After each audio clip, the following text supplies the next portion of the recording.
Hi, my name is Brenda Bock, and today we're going to talk about syllable division. I will be teaching second grade today, and the standard is 2.P.3.A.C. This will be a lesson in the area of phonics for English language arts.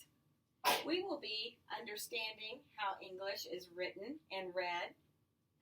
Our expectation today will be to decode regularly spelled two-syllable words with long vowels.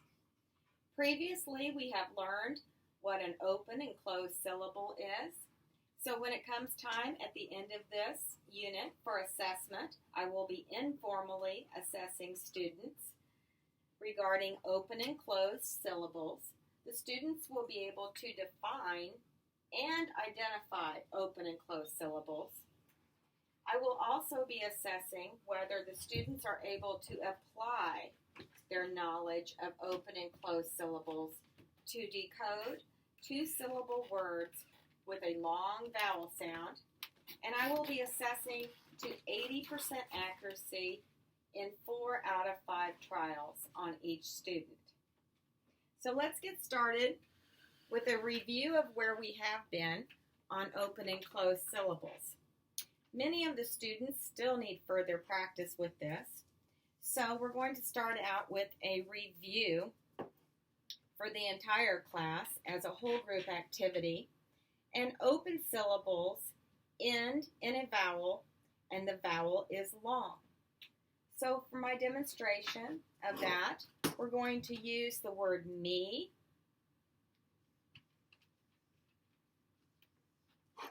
and we're going to do some rainbow writing. The kids love rainbow writing, and we're going to identify the E as a vowel and the M as a consonant. They could do those in blue if they'd like, or any other color. Okay. And because it is opened, it is open over here, there is no other consonant, then we know that that E is long. Okay. Over here, we add just a T to the word met.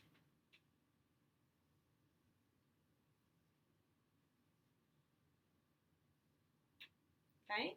And it's going to be a short vowel sound because it ends in a consonant. Okay, so we will do the same thing with rainbow writing. We will label our vowels. We will label our consonants. Refer to our rule, and this tells us that this is met and not meet. Okay? Now we will apply this to a new rule that we learned today. So this is new input. This is what we will do all together for a new lesson for today. And this syllable division rule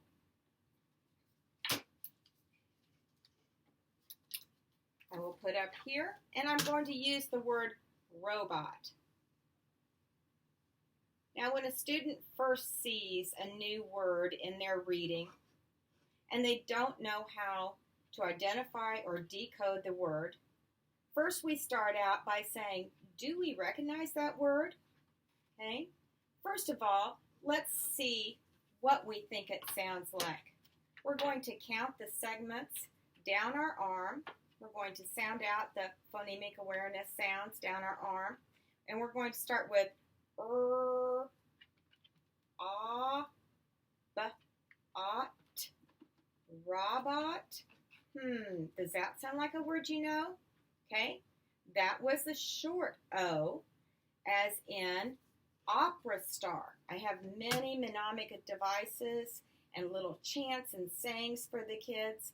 And the short O, I say, is like an opera star. Well, that did not seem to be a word that I recognize. So let's try the long sound where O says his name. O, b, a, t, robot. I would have the students practice this several times, and then we will determine what our new rule is. Well, when there is one consonant between the vowels, you usually split, make your syllable division before that consonant. So here we go with our rainbow writing again. We're going to do consonant, vowel, consonant, consonant. And our rule says when there is one consonant between the vowels, okay, we have two vowels here you can see. We have one consonant right here. Then we usually split the word before that consonant. And that makes this first syllable open, and it is long. Now those are a lot of rules for kids to learn, but once they have a lot of extra practice with it, it seems a little bit easier. The next thing we're going to do is we're going to clap that out and see how many syllables we have in our new word now. You can do that by touching your throat, robot, or clap it out, robot, stomping out with your feet, robot, and let's get up and have a little movement while we do all this. Okay, now we'll move on to the we do part of our lesson. And because we have learners who are not yet proficient at these skills, we have kids who are on grade level and who are proficient, and then we have some who have accomplished these goals and need to move on for enrichment. And because of that, I have 3 different activities for our we do part of the lesson. Okay. And I meant you do part of the lesson. Here, for the students that still need some review, I have an activity that talks about the open and closed door, so it's a visual. They will cut out words here and put them whether they're open or closed, and this will be really good for their little fingers to be cutting and pasting, and we will go over this basic rule together before they're able to go on to something else. The kids who I think that are pretty well on their way to understanding the rules will be given puzzle pieces that they can spread out all over the floor. They can put them together like this to form new words. They can do rainbow writing, write open and closed, and put them together to form a word like student. For those who are still not quite ready for this step, I do have the puzzle pieces that have pictures on them also as an aid. Students who I feel like are accomplishing these skills and can move right on, there is a much more in-depth activity for them to do, and this has many second grade words on it. It has all of the directions so that they can do the rainbow writing, label, and draw their syllable lines. I will be assessing each student individually and in small groups, and I will be expecting 80% accuracy for both of these rules, and I will give them 5 trials, and I would like 80% accuracy for 4 out of 5 of those trials. And I will do it something like this, with a word, have them label, have them draw the syllable line, and explain both the open and close rule to me, and then the syllable division rule. This is an I can statement activity, and I want the students to be able to identify where they are in the whole process. Many of these activities are Orton-Gillingham and Pathways based. I am trained in both of those.